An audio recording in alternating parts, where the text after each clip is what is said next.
हा परिसर आहे खासबाग. आता जर आपण आपल्यापैकी कोणी स्वामी चरित्र सारामृत वाचलंय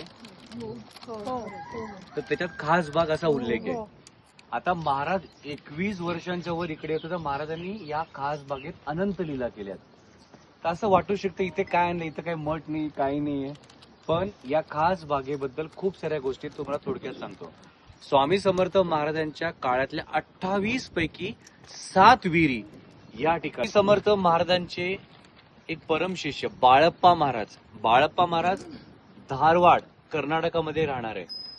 त्यांना अचानक वयाच्या 26व्या वर्षी विरक्ती आली की संसार मोह, लग्न वगैरे झालेलं, मुलगी पण होती, पण त्यांना वाटलं की याच्यात मला राहायचं नाही, मला गुरूंचा शोध घ्यायचा. तर गुरूंच्या शोधात ते गाणगापूरला गेले आणि पारायणाला बसणार तर दत्तगुरूंनी त्यांना दृष्टांत दिलं की माझं वास्तव्य अक्कलकोटला आहे. मग ते अक्कलकोटला प्रवास करताना, आता कसं आपण 2 तासात जातो, त्यावेळी 10-11 दिवस लागायचे, कारण लोक कुठून चालायचे असे, शेतातूनच चालत जायचे. तर महाराजांना एवढा आनंद येत होता की बाळा मला भेटायला येतोय. तर ते जे झाड आहे हे समोरचं, त्या झाडाला अजून झाड होतं, अनफॉर्च्युनेटली कट करण्यात आलं. त्या झाडांना महाराज काय मारत होते? प्रदक्षिणा. मग लोक विचारायचे की महाराज तुम्ही झाडाला प्रदक्षिणा मारता? ते महाराज म्हणजे माझा एक पट्टशिष्य मला भेटायला येतोय, ते म्हणजे बाळप्पा महाराज.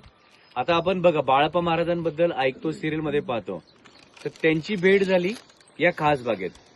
नंतर हरिभाऊ तावडे ज्यांना आपण म्हणतो स्वामी सूत, ज्यांना महाराज आपला पुत्र म्हणायचे, ते हरिभाऊ तावडे मुळातले कोकणातले राहणारे. त्यांना सख्खे 8 भावंड आणि 4 बहिणी होत्या, मोठं कुटुंब, आणि कोकणात राहायचे. आणि त्यांचं प्राथमिक शिक्षण खूप चांगलं असल्यामुळे ते मुंबईला आले.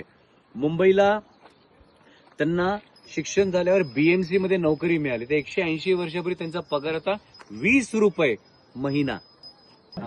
तर खुश होते. आणि त्यांचे 2 मित्र लक्ष्मण पंडित आणि गजानन खत्री. तर लक्ष्मण पंडित त्यांना त्यांच्या एका व्यवसायामध्ये नुकसान झालं आणि यांनी हरिभाऊ तावडे आणि या गजानन खत्रीने आफू नावाचा नशिला पदार्थात पैसा गुंतवला आणि भाव वाढला, अजून पैसा लावला, भाव वाढला. नंतर काय झालं, काही लोकांकडे 2 रुपये, 5 रुपये, 6 रुपये असं कर्ज घेतलं आणि काय झालं, भाव एकदम घसरला. मग त्यांना कोणतरी सांगितलं की साक्षात परब्रह्म आहे अक्कलकोटला. ते बोलले ठीक आहे मी बघू, पहिले गाणगापूरला जातो.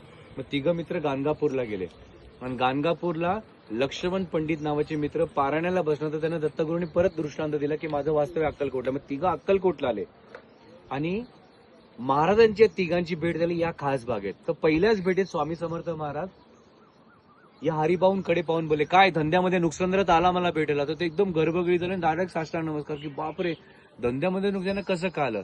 तर ते जेव्हा येत होते काही तास आधी महाराज या झाडांना काय मारत होते? मिठी. तर हे नमूद आहे तर की महाराज तुम्ही चक्क आलिंगन घालताय. तर महाराज बोले हो माझा पुत्र सूत मला भेटायला येतो, म्हणजे हे स्वामी सूत. आणि या स्वामी सूतांना दुसऱ्या भेटीत स्वामी समर्थ महाराजांनी चक्क आपल्या मांडीवर बसवलं. कुठे? शेखनूर दर्गा. बऱ्याचदा वाटतं आपल्याला शेखनूर दर्गा मुसलमानांचं का जायचं, पण तिथे महाराजांची मोठी लीला झाली. काय झालं, या शेखनूर दर्ग्यात स्वामी समर्थ महाराजांनी चक्क या हरिभाऊंना आपल्या मांडीवर बसवलं आणि सांगितलं हे 3 बोटं माझ्या पोटावर फिरव. जसं फिरवलंय उलट्या दिशेने अँटी क्लॉकवाईज, ते हरिभाऊ तावडे ट्रान्स मध्ये गेले. त्यांना मागचे अनेक जन्म आठवायला लागले. काय आठवलं की 1149 1149 ला छेले खेडेग्रामी हे पंजाब आणि हरियाणाच्या बॉर्डरवर, म्हणजे पानिपत आपण ऐकून आहोत ना, तर पानिपत पासून पुढे गेल्यावर हस्तिनापूर पासून आता गुगल मॅप प्रमाणे 18 किलोमीटरवर कर्नाळ नावाचा जिल्हा लागतो. महाभारतातला कर्ण त्याची ती जन्मभूमी. आणि त्या कर्नाळ जिल्ह्यात बेगमपूर नावचं गाव, आणि बेगमपूर गावची जिथे ऍक्च्युली हद्द संपते त्या जागेला तिकडचे लोक छल्ली म्हणतात. पण स्वामी समर्थ महाराजांचं तिकडे प्रगटीकरण झालं, आपण म्हणतो छेले खेडेग्रामी. तर ते गाव नसून 2 गावातली मधली जागा.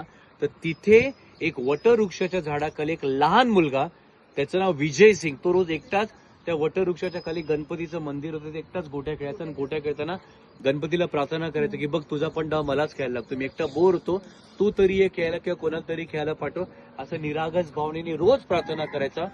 प्रार्थनेला यश मिळेना म्हणून गणपतीवर चिडला आणि स्वतःचं डोकं गाभाऱ्यात आपटायला लागलं. आणि त्या क्षणी धरणीतून ओमचा स्वर आला, धरणी दुबंगली आणि स्वामी समर्थ महाराज तिथे 8 वर्षे म्हणजे 8 वर्षीय रूपात प्रगटले. याचा उलगडाला शेखनूर दर्ग्यात. मग तिथेच महाराजांची पत्रिका बनवली आणि ती सात्विक दर्गा म्हणजे तिथे कुठल्याही प्राण्याचा बळी दिला जात नाही. तिथं व्हाईट वॉश म्हणजे चित्र काढलं जातं आपलं बकरी कोंबडी आणि त्याला नंतर व्हाईट वॉश दिलं जातं. तिथे सात्विक दर्गा आहे. तर तिथे महाराजांची पत्रिका पण तिथे बनली. पण हे स्वामी सूत यायच्या आधी महाराजांना आनंद होऊन त्यांची भेट इथं झाली. नंतर तुम्ही वटवृक्षामध्ये तर थोड्या वेळाने जाणार तर वटवृक्षामध्ये तिथे मोठा बघा फ्रेम लावलेली रुद्राक्षाची. त्या बाजूला जो सभा मंडप आहे त्याचं नाव आहे ज्योतिबा. ते ज्योतिबा पाडे त्यांनी महाराजांच्या सेवेत अनंत होते.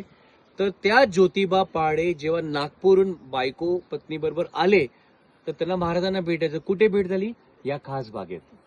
तर म्हणून खास लोकांबरोबर खास भेटी झाल्या तर ते नाव पडल्यानंतर खास बाग.